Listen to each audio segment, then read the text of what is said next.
First है monohybrid inheritance and the law of segregation. तो सबसे पहले हम लोग देखते हैं मोनोहाइब्रिड इनहेरिटेंस यानी लॉ ऑफ सेग्रीगेशन को। Mendel first crossed pure breed toll pea plants with pure breed dwarf pea plants.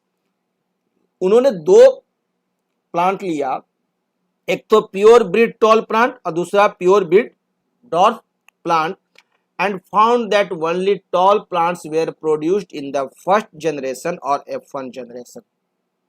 और उन्होंने ये पाया कि जब इनका मैं क्रॉस ब्रीडिंग कराता हूं तो हमारे को जो फर्स्ट जनरेशन में F1 जनरेशन में जो पी प्लांट्स आए वो सारे के सारे टॉल हैं। नो डॉर्फ पी प्लांट्स और short pea plants were obtained in the first generation of progeny.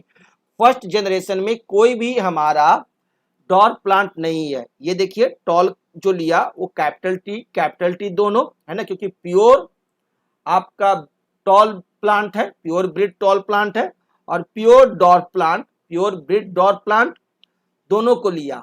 तो प्योर टॉल प्लांट हो गया टी टी और प्योर डॉर्फ हो गया टी टी, है ना, और ये डबल पेयर में ही रहते हैं, तब जाकर के एक कैरेक्टरिस्टिक्स को डिनोट करते हैं। ये टॉल हो गया और ये डॉर्फ हो गया।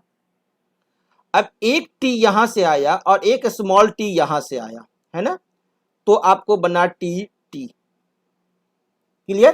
तो this is the first T T tall plant. दूसरा आपका ये टी इस टी के साथ कंबाइन किया। कंबाइनिंग जो पॉसिबिलिटी है वो इतनी ही है, 4 पॉसिबिलिटी है टी टी। तीसरी पॉसिबिलिटी जो है ये आपका टी कैपिटल टी इस टी के साथ कंबाइन किया, तो कैपिटल टी स्मॉल टी, है ना, तो ये सेकंड हो गया टॉल एंड थर्ड टॉल हो गया। एंड चौथी पॉसिबिलिटी जो है वो ये है कैपिटल टी और स्मॉल टी, जो ये फोर्थ हो गया टी टी। यानी इस तरह से चारों हम देख रहे हैं जो जीनोटाइप हुए वो सब के सब टॉल के ही हो गए, क्योंकि हम जानते हैं कि डोमिनेंट और रेसिसाइव जब रहेंगे डी प्लस आर देन हमारे को डोमिनेंट ही होगा, है ना, तो सबका सब टॉल हो गया और रेसिसिव जीन गायब हो गया। F1 जनरेशन रेसिसिव जीन की फेनोटाइप कैरेक्टरिस्टिक्स जो है वो लुप्त हो जाती है, छिप जाती है, और चारों के चारों प्लांट्स जो है वो हमारे को क्या रहे, टॉल प्लांट्स रहते हैं F1 जनरेशन में। Second, Mendel then crossed the tall pea plants of the first generation, F1 generation, and found that tall plants and dwarf plants were obtained in the second generation or F2 generation in the ratio of 3:1। अब क्या किया इन्होंने, F1 generation को पकड़ा और F1 generation का tall plant में genotype जो है वो क्या है, कैपिटल टी स्मॉल टी और कैपिटल टी स्मॉल टी सारे थे, तो ये दोनों को कैरेक्टरिस्टिक्स को पकड़ा और उसे अब उन्होंने क्या किया, क्रॉस ब्रीडिंग कराया। तो देखा क्या कि 3 प्लांट जो है वो टॉल है और एक प्लांट हमारा डॉर्फ है ना, यानी 3:1 का रेशियो आता है टॉल और डॉर्फ का in the F2 generation. Clear? F2 generation में कितना आया, 3:1, और F1 जनरेशन में क्या है, ऑल टॉल, सारे के सारे टॉल आए। क्लियर? अब देखिए किस तरह से हुआ, ये टी टी है और ये टी और टी है। क्लियर? ठीक है, अब इन दोनों में क्या कराया गया, क्रॉस ब्रीडिंग कराया जाता है। जब क्रॉस ब्रीडिंग कराया गया तो यहां से एक टी आया और यहां से एक टी आया, दोनों कैपिटल टी, है ना, एक इसका टी और एक इसका कैपिटल टी, तो बन गया कैपिटल टी टी। तो ये तो टॉल हो गया, डोमिनेंट प्लस डोमिनेंट डोमिनेंट। एक यहां से कैपिटल टी और एक यहां से स्मॉल टी आया, तो कैपिटल टी और स्मॉल टी, तो डोमिनेंट प्लस रेसिसिव डोमिनेंट। फिर आपका स्मॉल टी और कैपिटल टी आया, ये सेकंड थर्ड हमारा पॉसिबिलिटी है, तो डोमिनेंट प्लस रेसिसिव, है ना, डोमिनेंट डोमिनेंट प्लस रेसिसिव क्या होगा, डोमिनेंट होगा। फोर्थ क्या हुआ, ये स्मॉल टी जो है इस स्मॉल टी के साथ आ गया, तो small T recessive plus recessive recessive, बदमाश प्लस बदमाश बदमाश ही रहेगा। तो इस तरह से देखा गया कि ये टॉल टॉल टॉल और ये फोर्थ जो है वो डॉर्फ है। यानी कितना 1 2 3 3 tall is to 1 dwarf 1 dwarf 3:1 का आपको रेशियो आया कब? F2 जनरेशन में। Clear? Experiments with tall and dwarf pea plants showed that the traits may be dominant or recessive.